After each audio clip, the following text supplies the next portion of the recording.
Filmul Super Mario Galaxy a fost lansat cu un succes uriaș la box office, deși există o diferență destul de mare între critici și public. Personal, am considerat că a fost un film distractiv. Mi-a plăcut foarte mult tot ce au înghesuit în film, chiar dacă cred că ar fi putut să dezvolte povestea mult mai bine. Dar, per total, mi s-a părut distractiv. Și având o distribuție atât de mare, astăzi vom clasifica fiecare personaj din filmul Super Mario Galaxy de la bun la rău. Urmează spoilere. Ca de obicei, vom începe cu cel mai nobil personaj și vom coborî până la cel mai rău.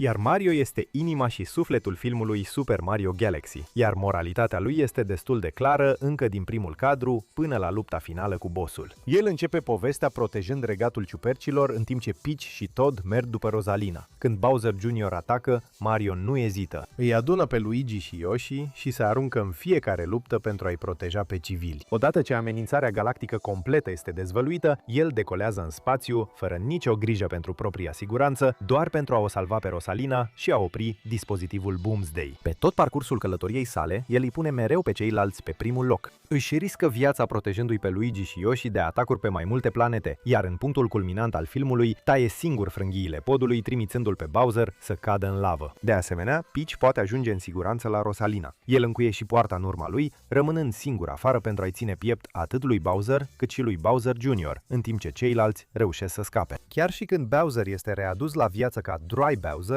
Mario se transformă cu steaua roșie, distruge corpul monstrului și tot găsește un moment să-l salveze pe Bowser Jr. de dragonul de vopsea, salvând copilul care tocmai încercase să distrugă galaxia. O să-i acordăm medalia de argint pentru bunătate lui Peach. Când Luma apare în timpul petrecerii ei de ziua de naștere și cere ajutor, Peach pornește imediat misiunea de a o salva pe Rosalina, aducând conflictul din haosul regatului ciupercilor direct într-un pericol cosmic total. Așa cum este dispusă să lupte până la moarte ca să-i protejeze pe Toads, la fel este dispusă să facă asta și pentru Lumas. Când ajunge în sfârșit la Rosalina, Peach este cea care o ajută să se elibereze. Filmul transformă acel moment într-unul despre compasiune, conexiune și familie, nu despre forță brută. Așadar, deși Mario are multe momente eroice spectaculoase, Peach este, probabil, centrul emoțional al filmului. Luigi este curajos, la fel ca fratele său, susținător, loial și este alături de el și de prietenii lor pe tot parcursul filmului, luptând cot la cot. El rămâne alături de Mario încă de la atacul lui Bowser Jr., călătorind prin fiecare galaxie și, în cele din urmă, asaltând planeta lui Bowser fără să-și abandoneze niciodată misiunea. Iar în bătălia finală, luptă umăr la umăr cu Mario împotriva lui Dry Bowser. Totuși, trebuie spus că este cu siguranță mai speriat decât Mario.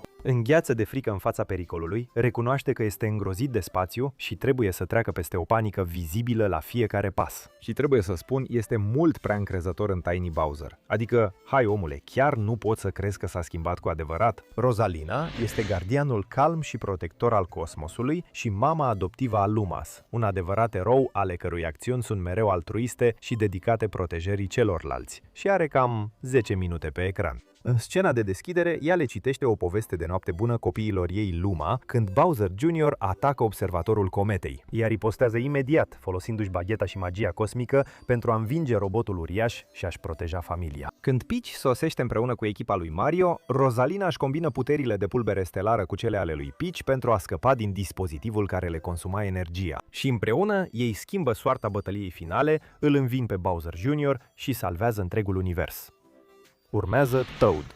Când Luma care a scăpat se prăbușește și o roagă pe Peach să o ajute să o salveze pe Rosalina din mâinile lui Bowser Jr., Toad este de acord imediat să-i se alăture în misiunea galactică periculoasă, în timp ce majoritatea celorlalți Toads ezită sau fug. El călătorește cu Peach printre stele, luptă cu oamenii lui Wart în Gateway Galaxy și rămâne chiar lângă Peach ca protector al ei, chiar și atunci când regatul este atacat. Mi-a plăcut foarte mult felul în care se ciondănea cu Yoshi, de parcă se luptau pentru rolul de partener. Și apropo, Yoshi e un alt personaj pe care mi-aș fi dorit să-l văd mai mult pe ecran, pentru că simt că fiecare scenă în care a apărut mi-a adus un zâmbet pe față. Când vine vorba de moralitate, el e pur și simplu bun, cu excepția faptului că e cam lacom și mănâncă orice îi se pune în față, ceea ce îi aduce ușor medalia pentru lăcomie. Dar Yoshi îi salvează pe toți de mai multe ori în film, inclusiv atunci când Mario, Luigi și Toad sunt transformați în bebeluși în timp ce încearcă să scape de dinozaur. Totuși, ca să fiu sincer, simt că această scenă a fost unul dintre cele mai mari exemple de poveste care devine mult prea încărcată. Totuși, Yoshi primește aici multe puncte la capitolul eroism. Fox McCloud este prezentat ca un mercenar falit care se alătură luptei doar după ce Peach și Toad îl plătesc în avans, ceea ce sigur îi aduce medalia pentru lăcomie. Cu toate acestea, el își dovedește valoarea interceptând proiectilele Bullet Bill pentru a o salva pe Peach, conducând atacuri de succes asupra flotei orbitale a lui Bowser și implicându-se total în acel asalt final pentru a distruge tunul principal. Știu că mulți oameni au fost supărați din cauza timpului redus pe ecran al unor personaje, dar cred că l-au redat foarte bine pe Fox și l-au făcut o parte memorabilă a filmului. Și a fost un crossover foarte tare, dar simt că au cam stricat surpriza dezvăluind-o în materialele de promovare. Vom încheia secțiunea pozitivă cu Toads și Lumas, care sunt cu toții deosebit de binevoitori. De multe ori, destul de neajutorați, dar sunt cu toții pur la suflet în orice privință. Ceea ce ne aduce la zona noastră gri și cred că singurul nostru personaj din această zonă este Queen Honeybee. Ca lider birocratic încăpățânat, ea este mai preocupată de grădinile ei distruse decât de soarta cosmosului, condamnându-i pe Mario și Luigi la muncă silnică pentru aterizarea lor accidentală. Ea cere o răscumpărare pentru libertatea lor, lăsându-i pe frați să plece abia după ce un Bowser slăbit este de acord să rămână în custodia ei. Și cu asta spus, acum intrăm în partea întunecată. Aceste personaje sunt cele rele și malefice. Yukiki the Monkey ocupă locul de cel mai puțin rău antagonist, comportându-se mai degrabă ca o pacoste haotică decât ca un adevărat ticălos. El fură geanta lui Toad și îi face pe el și pe Peach să-l urmărească până la Wart, deși pare motivat doar de egoism și poate de o pasiune pentru farse. Totuși, oricine a crescut jucând Super Mario 64 știa să nu aibă încredere imediat în acest micuț. Wart și 8-Bit Syndicate se încadrează clar în categoria răului, fiind o facțiune de mercenari nemiloși angajată de Bowser Jr.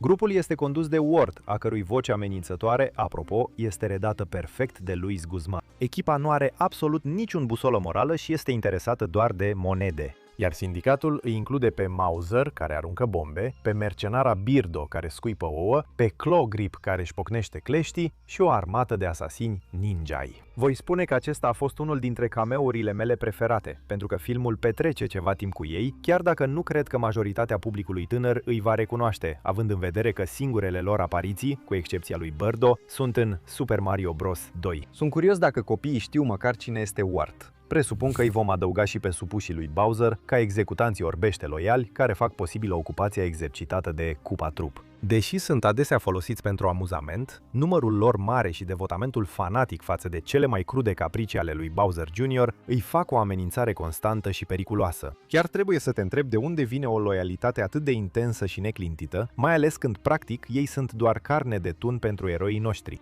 Kamek ia medalia de bronz a răului, ca fiind cel mai mare complice. Deși nu are răutatea brută și haotică a lui Bowser sau ambiția rece a lui Bowser Jr., el este cel care face posibil răul lor. Kamek și magia lui sunt motivul pentru care călătoria eroului este atât de dificilă. Bowser este puțin mai complicat din punct de vedere moral în acest film. Cam așa. Parcă nu are deloc control asupra emoțiilor sale și poate fi convins pentru scurt timp să nu fie complet rău, dar nu durează niciodată. Nu este prezentat ca fiind forța principală din spatele amenințării galactice, iar pentru o bună parte din poveste, el este blocat într-o stare diminuată și forțat să stea într-un fel de captivitate incomodă. Dar chiar și atunci când dă semne de schimbare, este destul de evident că se va întoarce la rău imediat ce se va reuni cu fiul său. Totuși, există un moment scurt în care chiar începi să-l placi pe Bowser. Ei bine, pe micul Bowser. Chiar dacă știai cu siguranță 100% că până la urmă se va întoarce la comportamentul lui psihotic, am râs în hohote când făcea box cu umbra pălăriei lui Mario, încercând să-l convingă că ar lupta pentru el în schimbul revenirii la dimensiunea normală. Până la finalul filmului, previzibil, revine la opoziția lui violentă față de eroi. Pe planeta, Bowser îl confruntă direct pe Mario și pe ceilalți, iar după ce cade în lavă, revine sub forma lui Dry Bowser pentru bătălia finală. Bowser primește medalia Centrului Furiei pentru temperamentul său exploziv și cred că primește și medalia Invidiei, pentru că încă nu a trecut peste Peach. Așadar, deși filmul îi oferă puțin mai multă profunzime și chiar o urmă de simpatie ca tată, el tot ajunge să fie destul de iremediabil rău. Totuși, trebuie să recunosc că forma Dry Bowser a fost destul de tare și mi-a plăcut, și cum au întors lucrurile pe dos, făcând ca Bowser să fie atras din nou de partea rea sub influența fiului său. De obicei, e invers. În cele din urmă, cel care ia medalia de aur a răului este de fapt Bowser Jr. Bowser Jr. este adevăratul arhitect al haosului galactic și cea mai iremediabilă forță din film. Spre deosebire de tatăl său, care petrece o mare parte din poveste într-o stare diminuată, aproape jalnică, Junior nu este niciodată influențat de emoții sau de un sentiment de alianță incomodă. Este rece, calculat și condus pur și simplu de o dorință de putere care, sincer, pare să o eclipseze pe cea a tatălui său. Ceea ce îl face deosebit de periculos în acest film este modul în care răstoarnă dinamica tradițională. De obicei, îl vedem pe Bowser conducând și pe Junior urmându-l. Dar aici, Junior este cel care trage sforile. Nu este doar un copil răsfățat, ci un geniu tactic care reușește să mențină controlul cupa-trup asupra stelelor, în timp ce tatăl său este indisponibil. Și cel mai malefic aspect al caracterului său este influența pe care o are asupra lui Bowser. În acele momente scurte în care Bowser arată o urmă de schimbare sau vulnerabilitate, Junior este cel care îl trage înapoi în întuneric. El nu vrea un tată reabilitat, el vrea monstrul și este dispus să manipuleze ego-ul și furia propriului său tată pentru a obține asta. Deși transformarea lui Bowser în Dry Bowser este o manifestare literală a răutății sale, ambiția neobosită a lui Bowser Jr. a fost cea care a deschis calea pentru eliberarea acelei grozăvii. Dar spuneți-mi în secțiunea de comentarii ce părere ați avut despre filmul Super Mario Galaxy.